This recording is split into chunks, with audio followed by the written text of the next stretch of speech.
Vamos para a palavra. Espero que ela transforme profundamente a tua vida, que você saia daqui de maneira diferente da forma como você está entrando, e que a palavra que é poderosa, que ela se manifeste poderosa na tua vida. Amém. Às vezes não mexe em nada no teu coração, não é a palavra, é o teu coração. Ela que é poderosa, que ela se manifeste poderosamente na tua vida. Tá bom? Quem tem mais de 30 anos, mais de 30, vai se lembrar de uma propaganda. Tinha quando eu era criança do Gelol, tinha uma musiquinha do Gelol, né? Caiu, Mateus, correu, todo mundo tropeçando. Quem lembra dessa propaganda? O pessoal de mais de 30 se lembra, né? Se bem que teve um remake dela agora recentemente, por isso que tem um pessoal mais jovem aí que se lembra. Todo mundo tropeçando e caindo. Quando eu comecei a preparar a mensagem de hoje, eu me lembrei dessa propaganda. Vamos para Tiago, capítulo 3, verso 2. Semana passada eu li o 3:1. Para nem todo mundo querer ser líder, né, mestre? Porque o negócio é feio. Hoje nós vamos ver o 3:2.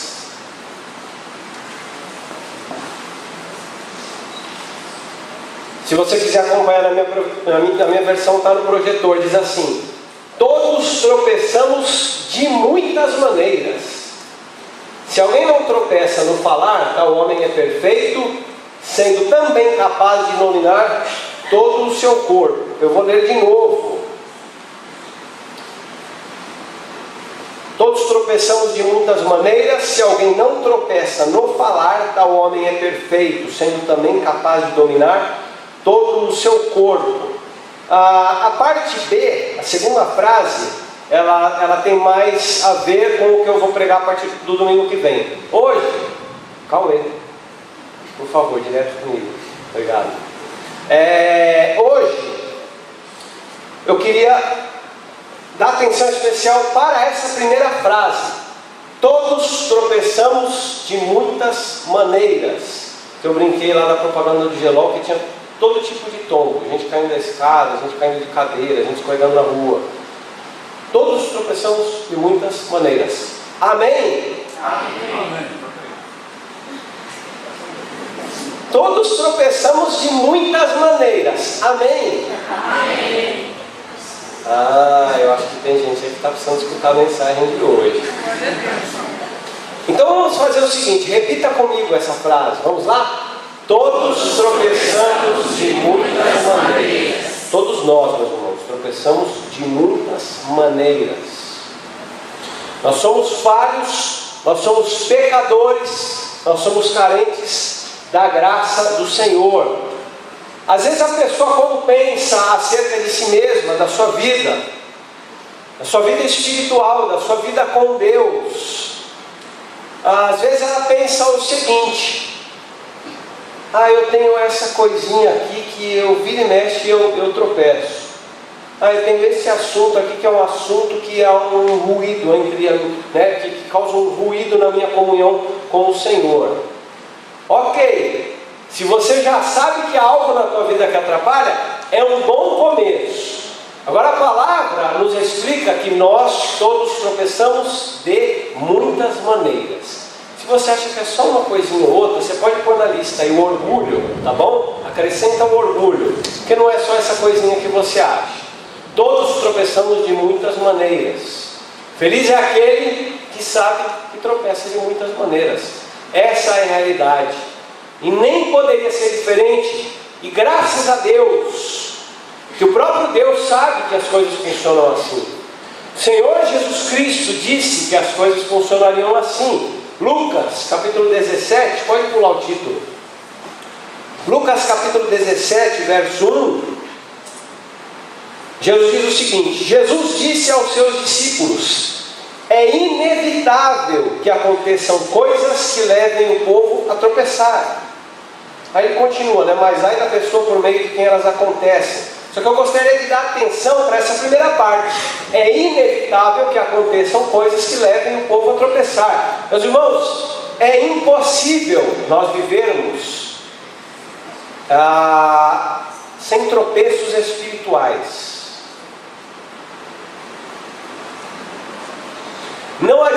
adianta nós acharmos que teremos uma vida cristã de perfeição, porque isso não existe. A nossa luta é sim por sermos pessoas exemplares. A perfeição nós nunca alcançaremos. Jesus falou: olha, é impossível que não aconteçam coisas que venham fazer as pessoas a tropeçarem. Então, por isso, meus irmãos, nós como igreja, nós precisamos cada vez mais assimilar algo e transmitir para as pessoas o seguinte: nós, participantes aqui da vida na igreja, da vida de comunhão na igreja, nós que nos aproximamos do Evangelho, nós que nos declaramos cristãos, as pessoas precisam entender, compreender, isso deve partir de nós, que nós não somos um grupo de pessoas que se consideram melhores do que aqueles que não buscam o Evangelho ou aqueles que não buscam a palavra do Senhor. Nós aqui dentro não somos melhores do que ninguém. Às vezes as pessoas têm uma certa antipatia pela igreja, pensando o seguinte: lá o pessoal acha que eles são melhores. Lá eu vou me sentir pior do que eles se eu for participar da igreja. Que as pessoas ao nosso redor, que eles percebam de maneira clara naquilo que nós falamos acerca do Evangelho, acerca da nossa proposta de vida, de que na igreja não existem pessoas melhores do que aquelas que não atentam para o Evangelho. Aqui existem pessoas pecadoras, que pecam de muitas formas diferentes, porém, pessoas que têm um interesse em agradar a Deus. Amém. Pessoas que caem, mas que têm vontade de levantar. Eu gosto muito às vezes quando eu penso, é um negócio que quando um dia eu estava procurando um paralelo, eu encontrei. Às vezes você vai ao shopping center de sábado, acho que esse é um exemplo mais para homens, para mulheres eu não sei. Eu fico pensando, aí você precisa às vezes ir ao banheiro do shopping, no sábado à noite, tá bom? Aí quando eu entro, eu olho aquele rapazinho lá que é o da limpeza, aí ele pega, ele limpa o canto aqui, na hora que ele vira para limpar o daqui, aqui já sujou tudo de novo. É um trabalho que não acaba. É você viver limpando para viver sujando. Tudo bem, mas tem que limpar, tá certo? Tem que limpar. E quando eu penso na nossa condição, quando Paulo fala assim, miserável homem que sou, porque as coisas que eu não queria fazer eu continuo fazendo, as coisas que eu teria de fazer eu não consigo. Só depois, se você quiser ler Romanos 7 a partir de 19 até o final.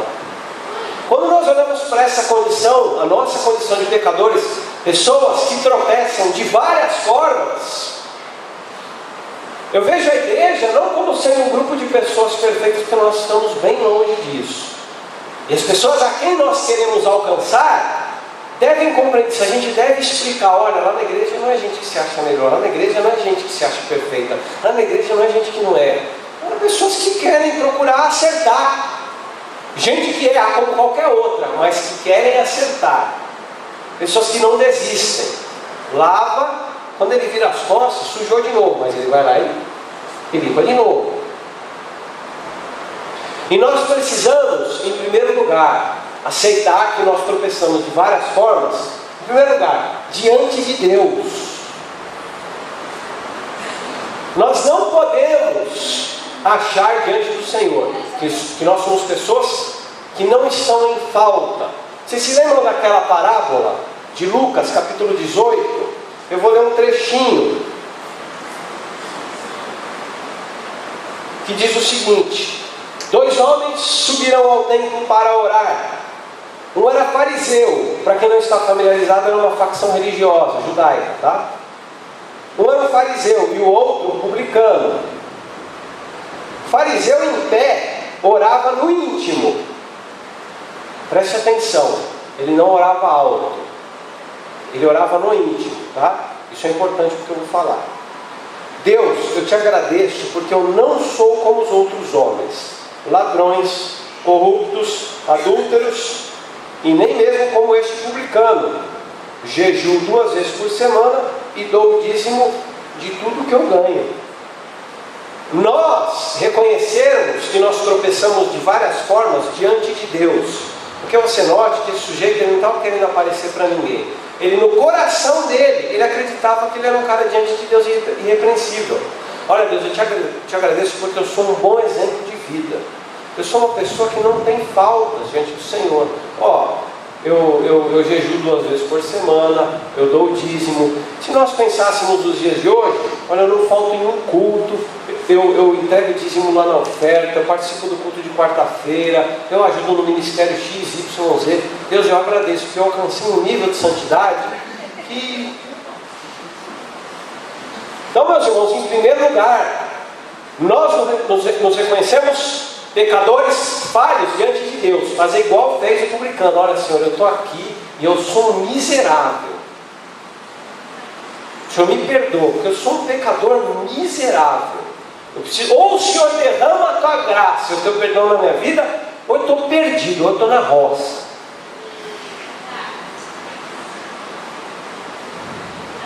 Então saiba que você é um pecador miserável. Faz o seguinte, vira para a pessoa do seu lado sem medo de apanhar, tá bom? Eu já deixei bem claro, tá bom? Se fosse no começo do culto, podia ser prejudicial, mas agora eu já deixei claro. Vira para a pessoa do seu lado e fala assim, ó, você é um pecador miserável. Pode falar para ele.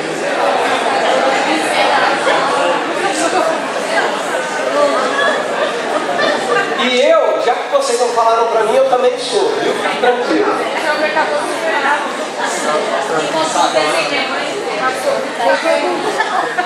A Cássia já me lembrou aqui que eu também sou um pecador miserável. Então, quando nós olhamos, meus irmãos, para essa parábola, nós percebemos que a primeira barreira a ser quebrada é nós tentarmos nos convencer de que nós estamos em dia com as nossas obrigações para com Deus, porque é uma condição de débito constante. Diz a palavra, deve ser Lamentações ou 3:22 ou 2:22, 23. A graça, a misericórdia do Senhor é a razão de nós não sermos consumidos. Por causa da graça de Deus, o débito é constante. Eu não acho que você tem crédito. A primeira conclusão que a gente chega é que a primeira barreira a ser quebrada é a impressão interna, a impressão que nós temos, de que nós somos pessoas exemplares. Que se você for sincero consigo, você não consegue chegar e falar assim, nós somos pessoas exemplares. Somos pessoas que estamos em falta, sempre. Amém? Como diz Tiago, todos tropeçamos de diversas formas. Tropeçamos, é uma realidade. Então, diante do Senhor, diante de nós mesmos, nós cada vez mais olharmos para a nossa condição e conseguirmos identificar as nossas falhas, as nossas imperfeições, os nossos pecados, as nossas dificuldades. Às vezes tem gente que dá até raiva, que assim, ela está sempre anunciando dos quatro ventos as coisas boas que ela faz, entendeu? Eu fiz isso, eu fiz aquilo. E tem gente que até perita, ela consegue misturar ali de um jeito que fica parecendo que ela está sendo super humilde e está nada. Ela encontrou um jeito inteligente de falar acerca de si mesma. Então o que acontece? Ela consegue com muita facilidade falar das coisas boas que ela faz, que ela realiza. Eu fiz isso, eu fiz aquilo. Só que assim, às vezes é uma pessoa rancorosa, às vezes é uma pessoa preguiçosa, às vezes é uma pessoa irresponsável, às vezes é uma pessoa vingativa, às vezes é uma pessoa preguiçosa, às vezes é uma pessoa cheia de problemas. E ela não fica anunciando as coisas que ela tem, as falhas dela, enfim. Agora, você pensa que ela não anuncia porque ela quer esconder? Ela não anuncia porque ela nem sabe. E nós precisamos aceitar, como o Tiago disse, todos tropeçamos de muitas formas. É abrir os olhos, abrir os nossos olhos, olhar para o nosso próprio coração para a nossa mente e sermos sinceros em relação às nossas falhas de caráter, de comportamento. Fazemos como o salmista: sonda-me, ó Deus, faz o seguinte, Senhor, olha aqui por favor, me ajuda a encontrar o que está errado, porque eu preciso melhorar, eu preciso arrumar. Pessoas que têm uma facilidade enorme para identificar e anunciar o erro e o problema do outro, não passa pela cabeça dela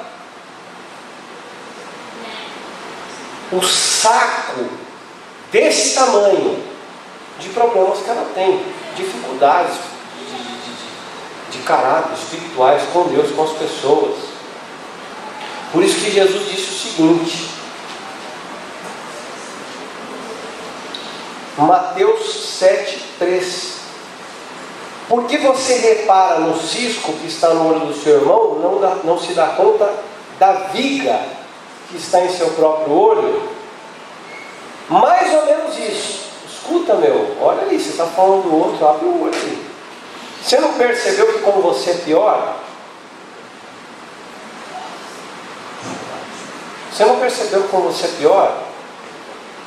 É aquela pessoa que se alguém chega para ela com toda a mansidão do mundo e fala assim: escuta fulano, você está sendo muito agressivo. Aí ele fala assim: agressivo é você e cala a sua boca. Ele já bateu o selinho, não bateu? O outro está certo ou não está? Agressivo é você, cala a sua boca. Então nós, como igreja, como eu havia dito, fazemos as pessoas entenderem que aqui é um bando de pecador. Nós olharmos, ou nós, diante do Senhor: Senhor, eu sou um pecador, sou falho, sou carente da Tua graça. Quando eu olho para mim mesmo, olho para o meu coração, olha, eu sou um pecador, deixa eu ver aqui o que está errado, e não adianta eu querer ficar, eu tenho falhas, o que está errado? E temos a coragem para mexer nas coisas que precisam ser mexidas. Então a segunda barreira a ser quebrada é a dificuldade que nós temos para perceber e aceitar os nossos próprios pecados diante de nós mesmos. É você pegar e falar assim: eu sou orgulhoso, eu sei que eu sou vingativo, eu sei que eu sou rancoroso, eu sei que eu sou, e eu preciso que Deus trabalhe no meu coração. Eu sou preguiçoso, eu sei que eu sou, eu preciso que Deus mude. Eu fico de autocomiseração: ai, como eu sou um coitado, ai meu Deus, como eu sei que eu sou, e eu preciso mudar. Eu sou violento, eu sou agressivo, eu sei que eu sou. Senhor, me ajuda porque eu preciso mudar. Todos pecamos de várias formas, disse Tiago. Você precisa levantar quais são essas várias. Não adianta você pegar e achar que você é. Eu sei que eu sou um pouquinho assim, vingativo, mas é só isso, é uma coisa que eu estou tratando com Deus. Todos pecamos de várias formas, amém? Amém. Você precisa levantar aí, ver o que é. Posso falar uma coisa? Tem muito. Crente sincero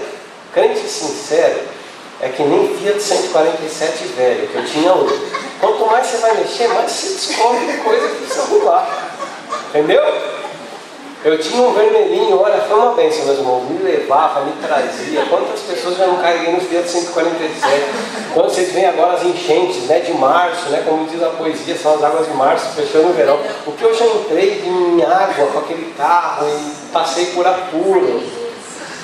Um dia, olha, se eu separar um dia inteiro para contar essa história do Fiat 147. Crente sincero é que nem o Fiat 147 velho. Você vai mexer, você vai arrumar, tem que arrumar.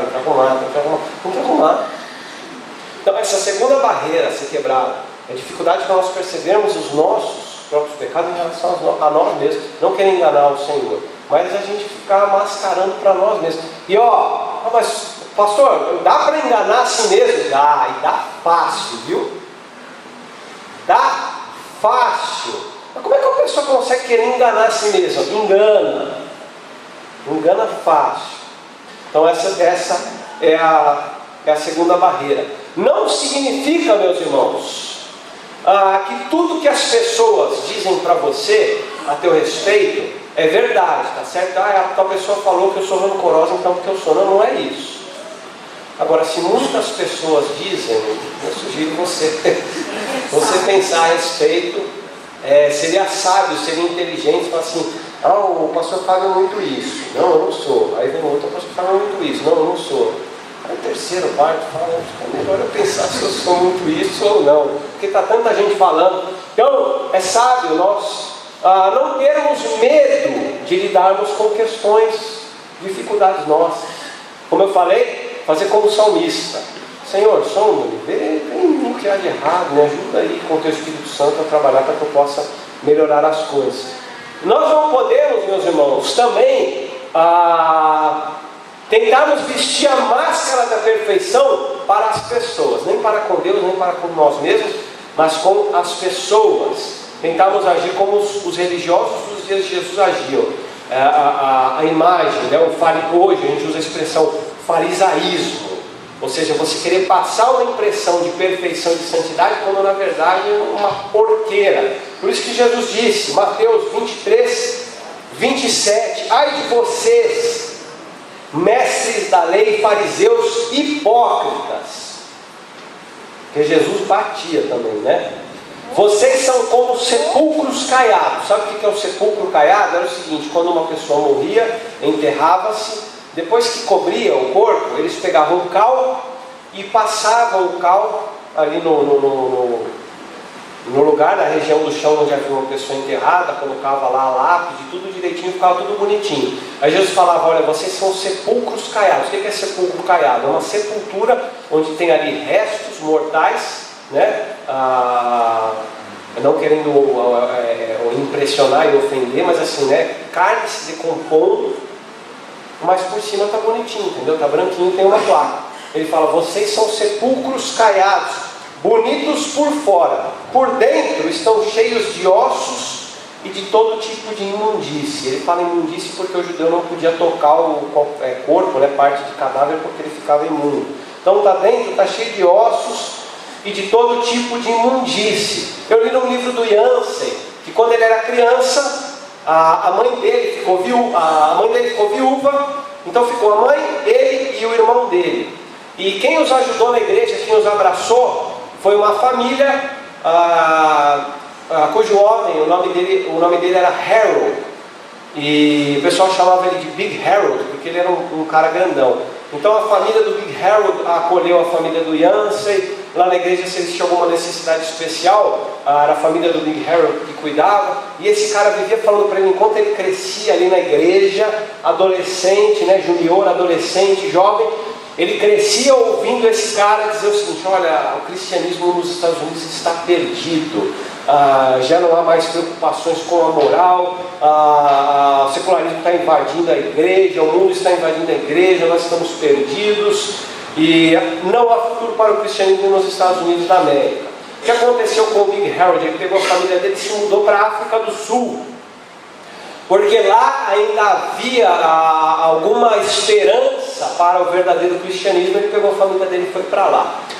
E lá da África do Sul, o Harold escrevia cartas para a igreja lá dos Estados Unidos, e o Yancey e a família do Yancey tinham contato com essas cartas, em que ele dizia, olha, os Estados Unidos estão perdidos, a moral está se acabando, os valores da família estão se perdendo, etc, etc, etc. Aí depois, já de adulto, o Yancey, já um escritor, ele de passagem pela África do Sul, ele falou, eu vou visitar o Harold. Quando ele chegou lá, ele descobriu que o Harold estava preso. Ele foi recebido pelos filhos do Harold, já adultos, acho que pela viúva do Harold também, ele descobriu que o Harold estava preso. O que aconteceu? O Harold foi preso porque pegaram ele, a polícia descobriu ele, pegou ele. Ele mandava cartas, ele pegava revistas de conteúdo erótico, ele recortava os personagens, né, das revistas eróticas, ele colocava em papéis e escrevia mensagens para celebridades da África do Sul, então para apresentadoras de televisão, artistas, atrizes. Ele escrevia cartas de conteúdo erótico e com essas fotos para gente famosa. Aí deram queixa, a polícia foi investigar, chegaram na casa dele, ele foi preso, e da cadeia, preso, ele mandava carta lá para os Estados Unidos, dizendo que o cristianismo nos Estados Unidos estava perdido. Então, meus irmãos, nós Todos tropeçamos de diversas formas. Não adianta nos nossos relacionamentos, na nossa família, aqui na igreja, nós queremos ficar vivendo com uma aparência de perfeição, porque ninguém é perfeito. Todo mundo tem as suas. E preste atenção, se você entendeu a mensagem, você está entendendo o que eu estou falando. Não, a sua questão com Deus, as suas questões com Deus. Cada um de nós tem as suas questões para tratar com Deus. E não adianta a gente querer ficar aqui com a máscara e com o rótulo da perfeição espiritual e da irrepreensibilidade, porque nós não somos assim. Todos tropeçamos de várias formas, amém? Amém. Nós falhamos. Eu me lembro que os meus pais contam de uma igreja onde a minha mãe frequentava. Depois meu pai, já de olho na minha mãe, né? Começou a frequentar lá um pouquinho. Eu fui algumas vezes nessa igreja quando eu era criança, a igreja dos meus avós, a igreja dos meus tios. E meus pais contaram uma vez que havia um sujeito lá, eu não sei se ele era diácono, presbítero, né? Ele era o cara mais austero de todos. Austero. Sujeito assim, que ele andava, ele não se inclinava assim para cumprimentar as crianças. Era assim, ó. Duro, duro, duro. E mesma coisa, sabe? Criticando os jovens. Imagina, os jovens virem de tênis na igreja, tal, etc. Querem levar lá para dentro do salão, violão, tal. Um dia, na porta da igreja, um belo dia, fim de culto, quando o pessoal saiu da igreja, estava lá uma mulher com o filho bastardo lá do cara, falando: ó, é o seguinte, esse mês aí está faltando, e aí, a sexta vai vir ou não vai vir? Na frente da igreja. Então, meus irmãos, todos nós temos as nossas questões com o Senhor. Nós precisamos lidar com elas. Precisa assimilar como verdade. O Tiago falou, todos nós tropeçamos de diversas formas. Descobrimos quais são essas formas que fazem, as coisas que nos fazem tropeçar, para a gente poder trabalhar com elas. Como cristãos, nos desenvolvermos. Essa disposição, meus irmãos, a gente chega à terceira barreira a ser quebrada. É a tentativa de mostrar às pessoas que nós somos irrepreensíveis, porque nós não somos.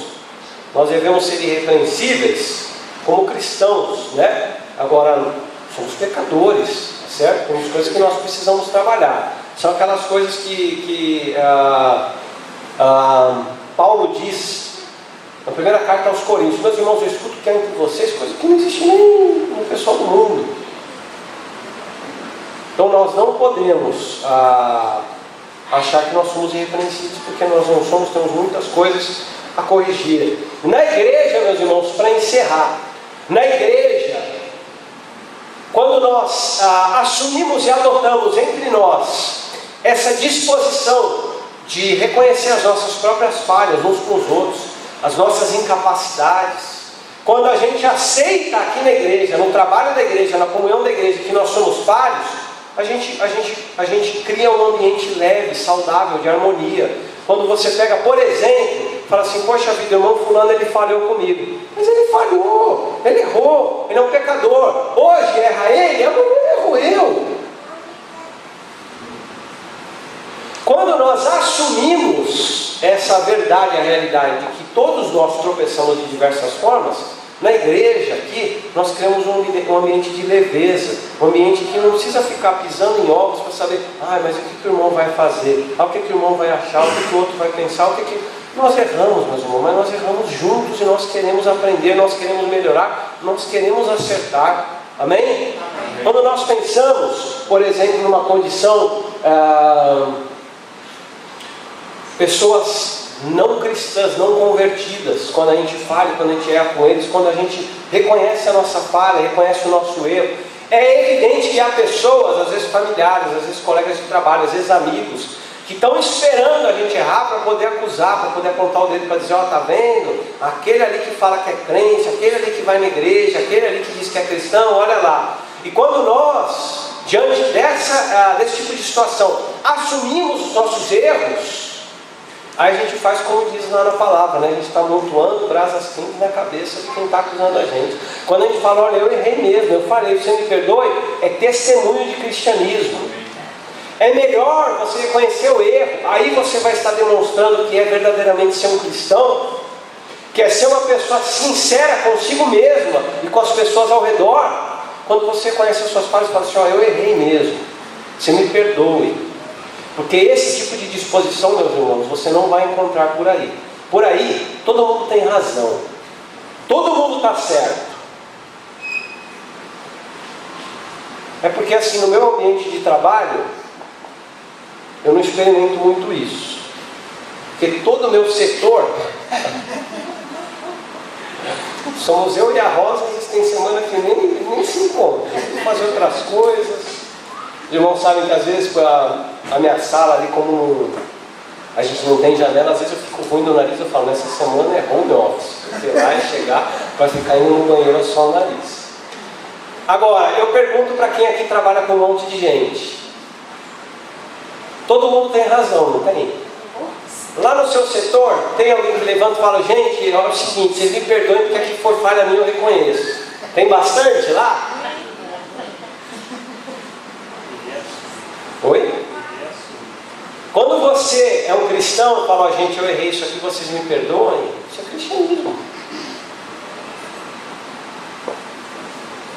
Você demonstrando que você é humano, que você falha, mas que você não tem vergonha de você pedir perdão.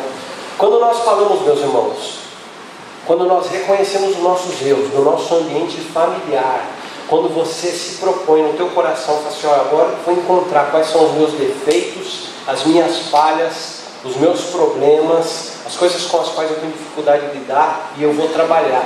Você trabalha isso com o teu cônjuge, você trabalha isso com os teus filhos, você trabalha isso com os teus pais, você trabalha isso com o teu irmão. Nós estamos criando um ambiente de leveza e de harmonia, em que pessoas conhecem os seus erros, reconhecem, mas dizem, olha, eu reconheço, eu sei que é isso mesmo, mas eu estou trabalhando para melhorar, eu quero mudar. Isso, meus irmãos, dentro de um ambiente familiar, é capaz de desfazer, de dissolver problemas antigos, crises. Olha, eu sei que eu sou isso, vamos arrumar?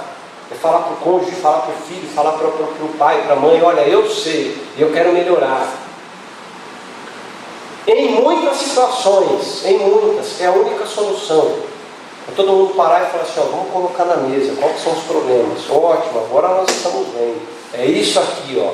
Porque sem ver, sem trazer à tona, não tem como resolver. Então, que nós estejamos cientes, como eu já falei, todos tropeçamos de muitas formas, amém? Amém. Só que nós não somos perfeitos, nós tropeçamos, mas nós queremos levantar, amém? Amém. Por isso, eu gostaria de deixar um desafio, pode passar mais uma, Paulo, mais uma, joia. Eu queria propor um desafio para a igreja, na verdade 3 desafios, fazem parte de um desafio só. Em primeiro lugar, nós reconhecemos as nossas falhas de caráter e comportamento. Em segundo lugar, nós reconhecemos os nossos erros. Olha, é isso aqui, eu já sei que é. E por último, corrigir. Trabalhar para corrigir. Porque sem trabalho não há progresso. Se você só reconhecer e não fizer nada a respeito disso, não vai mudar nada. Eu queria te desafiar a fechar os olhos, abaixar a cabeça. Que você pensasse coisas com as quais você tem lutado.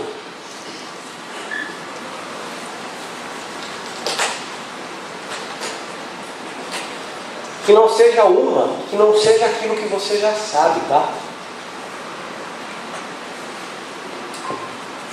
Aquilo que já está muito claro para você em nível consciente.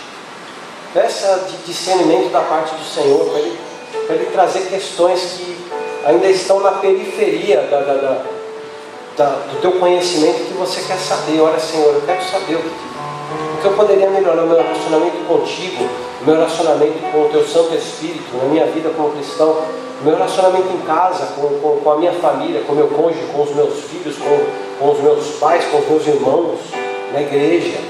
Peço para que Deus esteja trazendo ao teu coração coisas que precisam ser mexidas.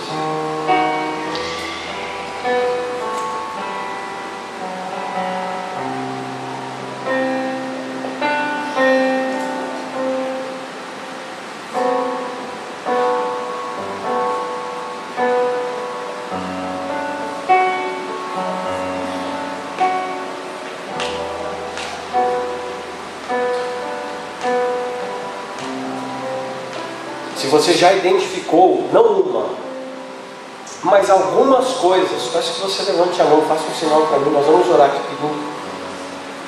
Amém. Amém. Amém. Pode abaixar. Amém. Firme um propósito diante do Senhor. Senhor, eu já identifiquei, eu não quero permanecer inerte em relação a isso. Isso tem prejudicado o meu relacionamento com o Senhor. Isso tem prejudicado o meu trabalho. Isso tem prejudicado o meu casamento. Isso tem prejudicado o meu relacionamento com os meus filhos.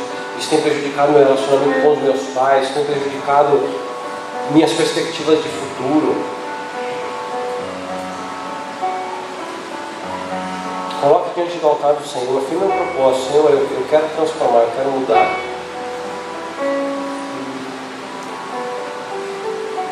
Deus eterno, obrigado pela Tua palavra que nos instrui. Obrigado, Senhor, porque apesar de sermos pecadores, de confessarmos aqui que somos pecadores, obrigado porque o Senhor nos ama assim mesmo. Obrigado porque o Senhor não retrai a Sua mão. Obrigado porque o Senhor ainda assim nos ama, ainda assim quer estar conosco. Obrigado, Senhor, porque ainda assim o Senhor derrama as Suas bênçãos sobre nós. Nós pedimos, Deus, com humildade, que o Teu Espírito Santo esteja nos capacitando, nos fortalecendo, nos dando a sabedoria e o discernimento necessários para tomar decisões verdadeiras, Senhor, de mudança de vida, de mudança de caráter, Senhor, de mudança de disposição em relação à vida, Senhor, em relação às pessoas que amamos, em relação ao nosso trabalho, em relação ao nosso relacionamento contigo, Senhor, em relação à nossa rotina espiritual, que possamos, Senhor, trabalhar tudo conduzidos e orientados pelo Teu Santo Espírito. Nós agradecemos pelo Teu amor. Sabemos, Senhor, que o Senhor vai falar no nosso coração no decorrer da semana, que Tu és um Deus vivo que fala aos Teus filhos. Por isso nós Te agradecemos com todo o nosso coração e oramos no nome de Jesus. Amém. Amém. Amém. Convido a igreja a ficar em pé, nós vamos cantar um último louvor para encerrar o culto de hoje.